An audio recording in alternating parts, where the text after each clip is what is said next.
What's up, Ocean? You got Matt here, and welcome to the draft analysis for the Pokemon Masters. This is a sort of draft league tour, but it's not only singles, it is doubles as well. It is a mix of the two. So we have drafted a team for both situations, and we will be playing every single week. Well, it's a tournament, so we have to win week 1 for it to go on to week 2 and 3. But if we win, then we win the whole thing, and that'd be really cool to do, especially in a doubles format. But as I was saying with this, we are bringing the same team to the same battle, same Pokemon, same set, same everything, and playing singles and doubles. So you guys are excited for this, make sure to leave a like on the video, of course, and stick around for the secret word of the day. But let's go ahead and jump into it. We had the 3rd pick in the draft, and I think there were 8 coaches here. And honestly, not super familiar with this format here, but I do know one thing. I want to have a best Pokemon. My best Pokemon had to be good in singles and doubles. And obviously, Urshifu and Dragapult went around pick number 1 and pick number 2. So we end up going with what I think in singles is one of the maybe, probably not, top 10 mons on the border of that, but in doubles, it's really, really good. That's going to be landorus-t.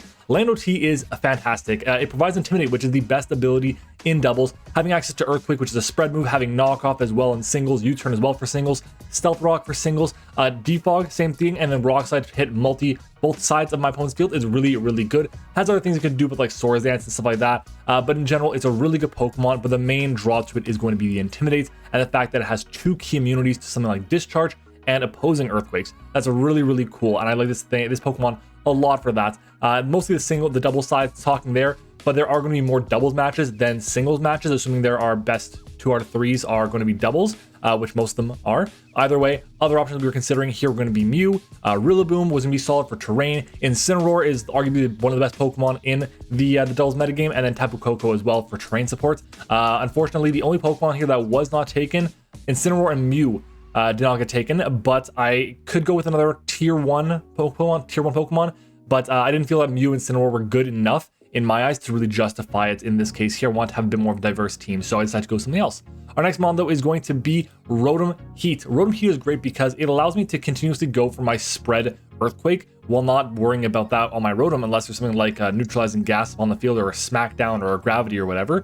But also it lets me go for Discharge consistently too. It's also a really good ice resist because I have access to obviously a fire typing. The stat distribution we have with like the really balanced defensive stats and speed allows me to be a really good partner with the Lando-t and allowing me to be really good for both singles and doubles. Having Volt Switch for that, having Ally Switch for the doubles, having Helping Hand for doubles, Reflecting Light Screen can be pretty useful. And of course, all the status moves that Rotom gets are really, really nice for the singles situations with like Will-O-Wisp or Toxic, Thunderwave, all that stuff, and Protect is obvious between everything that I have on this Pokemon.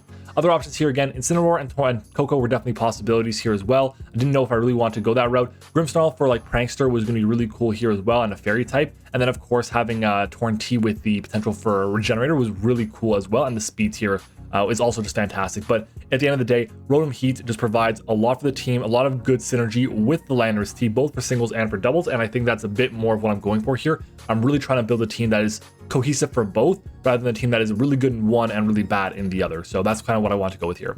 Our next mon though is going to be the Grimmsnarl. Yeah, I ended up getting Grimmsnarl here, and I'm surprised that Grimmsnarl made it this far. It is a tier 2 Pokemon, which is great. It has access to dual screens, Prankster dual screens, I should say, Sucker Punch for priority, Fake Out as well, which is huge in the doubles metagame, Spirit Break, which is a Spatak drop rather, on an attacking body, which is great. Taunt as well is really nice here. But the main thing is its typing in the singles metagame is really important. It helps me deal with the Urshifu and helps me deal with the Dragapult because obviously it is a fairy type that resists dark moves 4 times, and it is a fairy type that resists the ghost moves that the Dragapult will be tossing out, which is really, really cool. And it has Sucker Punch for the Dragapult as well.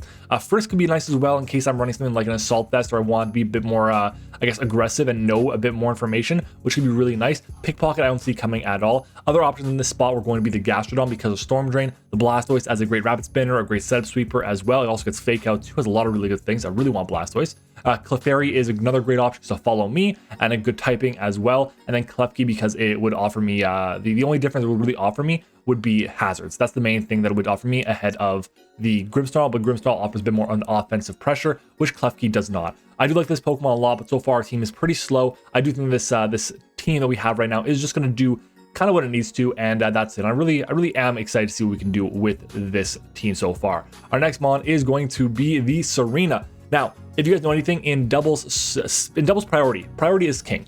priority with whether it's going to be Prankster or whether it's going to be Quick Attack or even the best move in the game, which is going to be Fake Out, is absolutely amazing. And having Queenly Majesty to protect my team from that is just absolutely fantastic. Having Trop Kick as well for just a generic stab attack is really good. Knockoff is great. Its attacking moves, by the way, are much better for the singles metagame with U-turn and triple axle and low kick and all that stuff like that. Rapid spin as well, of course. And helping hand is really good there for the doubles. Unfortunately, this does not get Fake Out. If it did, that'd be just amazing, but it doesn't.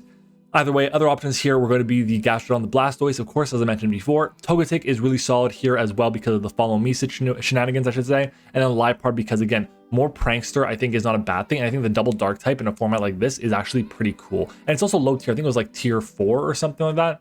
Either way, a really awesome Pokemon here. And the main reason, though, that it's here is because it's going to provide me with a ton of utility, which I do really like here. Honestly, guys, we had a lot of trouble making this team on our own, so I want to give a big shout out to a lot of the friends that helped us out. Shout out to Incock, shout out to Pat Mac, and shout out to Liv. They're the main people that were able to give us a hand. If I forgot anyone, I apologize, but they really were all, they have a lot of knowledge when it comes to the doubles metagame, and they give us a lot of help here. So yeah, we're pretty excited about that. Next up is going to be one half of our Trick Room core, and that's going to be our Jellicent here. Now, Jellicent is really good at a few things. Number one, it's a really good offensive Pokemon because of Water Spout, which is just amazing in a format like this with doubles. It also gives Water Absorb to be able to be immune to the water moves and be able to get good switch-ins coming in, which is really nice. Which is good in singles and in doubles too. Damp is solid in case there's any exploding Pokemon I have to worry about, like Snorlax or whatever, or I guess Weezing, I don't know, I guess so. But other than that, this is a self Trick Room setter, which is great. It has access to Strength Staff to heal itself back up. Taunt is really nice. It's a decently fast taunt at base 60 speed. And it's got Will-O-Wisp, of course, and Scald, and can be just annoying in general. Gastrodon, again, another option here was the Gastro because the Pokemon does the Storm Drain. I really want to get Gastrodon here, but I felt like going more offensive with the Jellicent. And I think Trick Room as an option for speed control was really nice. Togetic, again, same deal. Liepard, same deal as before I mentioned. And then the Mienshao was there because I wanted another physical breaker that had some speed, because right now my team is pretty slow. My fastest mon is base 91. That's not fast enough to really make it to cut it in this metagame right here with singles and in doubles. But I do think that Jellicent, the fact that it was a tier 3 Pokemon, the fact that it provides me an immunity to fighting types, immunity to water attacks is really nice. It just gives me a good amount of bulk and it can do both good work in the physical, in the singles and the doubles metagame. That's why I decided to go with the Jellicent. Our next mon is going to be our Metagross here. Now, Metagross is really cool because it allows me to basically run through a team if they don't have a good dark type or a good ghost type, which is amazing here. Obviously, there's other types to worry about with fire and with ground, but I have really good answers to fire and ground types I find on my roster. Having Meteor Mash is amazing. Having Stealth Rocks is my second rocker. The only one outside of the Lando. I don't want Lando clicking rocks too often. It's got Cosmic Power as a way to be able to boost its stats with like Store Power, which is really good. I believe it's actually Store Power and Body Press too, which is really nice to have with the Cosmic Power. Bullet Punch is great priority. Rock Slide is a spread move, and Earthquake also is a spread move. Other options here I was looking at were going to be Bronzong because, again, same type, gives me a Rocks, which is really nice here, and potential immunity, and also Levitate, which is really cool as well. Fungus is a great option for like Rage Power situations. Butterfree, same deal, and it's really inexpensive at tier 4. And then Duraludon as well, just another really solid steel type, but this one is a bit more specially based rather than Metagross, which is a bit more physically based. Clear Body is nice because of the Intimidate that's going to be going around in this game in singles and in doubles, but I do find that Metagross has a lot of utility, and I've used it well in singles in the past before. I didn't mention this, but this singles is actually going to be 4v4. Doubles 4v4, so we have to make sure we're bringing the 6 Pokemon, and we have to choose which 4 are going to come to each game. So the game's going to be pretty quick, pretty fast paced. I'm excited for that. Our next mon, though, is going to be the this is actually our last pick in the draft. I did not do this in order. I did this in order of like expensiveness, I guess. So we have our Lycanroc Day here. This is mostly a singles pick. I don't really expect to see it come in doubles. It's just really solid in situations where I need to have priority rock moves. It's good for speed because actually the only thing I have over 100 base speed, so like 112 or something. So Cell Rock is really nice, but Sucker Punch as well is great. Taunt is nice to shut down certain things with close combat for big damage. Rocks, again, really useful. And Snarl just in situations where I want to reduce some damage coming my way from special attacks, but also do spread damage can be really useful. Keen Eye, his ability is not going to be coming. Sand Rush, it could be depending on my opponent's team. It's Steadfast to avoid being, or to boost my speed rather, when I get flinched is really nice because Fake Out is definitely a strategy people can go for to be able to kind of nerf my Lycanroc, I guess. But we have other options again. Fungus and Butterfree, 4 options for Rage Powder. Meowstic for more prankster situations. I believe it also has a Trick Room as well, but I'm not positive on that either way. Then this Shedinja. Shedinja is just a really solid Pokemon because it offers me something like an immunity to basically every single type. That's as long as they're not like a Mold Breaker Pokemon on my screen.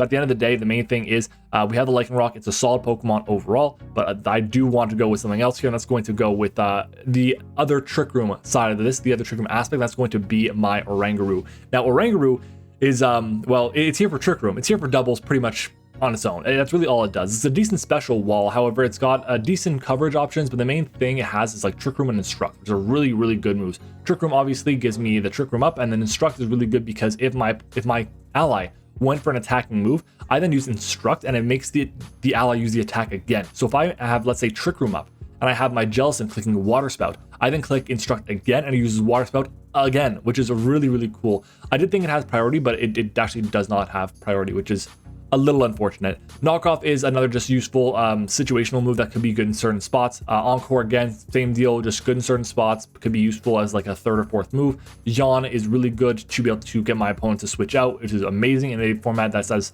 fast-paced as this. If I can get a piece of advantage by putting something to sleep or getting a switch is really useful. And then Psychic, of course, as its main form of stab, is really solid. Abilities here, Inner Focus allows me to be immune to Intimidate, but also immune to Fake Out, which is really good because it means I can get my Trick Room up a lot more easily. Telepathy, so I'm not actually hit by the spread moves. And Symbiosis, I'm not really positive exactly on this ability. I should double check what it does, but I just, for some reason, I can never remember it. If ally uses an item, yeah, so basically if let's say I use a, I don't know, a normal gem something on Landorus, I don't know, normal gem something, I can then use Symbiosis to give it my item. So maybe I want to go with like a Yachi Berry on the Landorus to take an ice attack, and then I give it a choice band after that or something, which would be really, really cool. I think that could be a useful strategy, but very difficult to implement, I think, that's for sure. Other options, again, same deal. We're going with the same four here. These Pokemon are all really solid overall. One of these Pokemon is my final pick, and I did decide to go with that.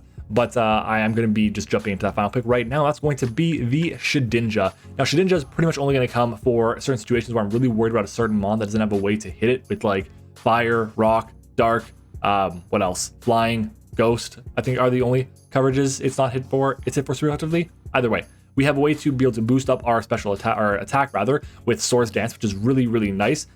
Sucker Punch is there for just good priority, sitting with Shadow Sneak. String Shot is actually some form of useless. I believe it's a spread move. And either way, if it's not, it's a -2 to the speed stat, which is really good for Pokemon I'm trying to set up, which is just, again, fantastic. And Thief to be able to get rid of some item that could be problematic is really cool too. The issue with this, most of the time I have to run Focus Sash, and there is an item clause because we are playing doubles. So we have to be aware of that. That is just period, point blank. But I do like this team a lot. I think it's really cool, really fun, and interesting. The main weakness is that it's pretty slow and it relies a lot on the Trick Room and relies a lot on the combination of Landorus, Grimmsnarl, and Rotom as like a defensive/offensive backbone. But I'm hoping that we can do well with it. This is, like I said, a tournament. If we lose week 1, then we are out, and that is going to be it.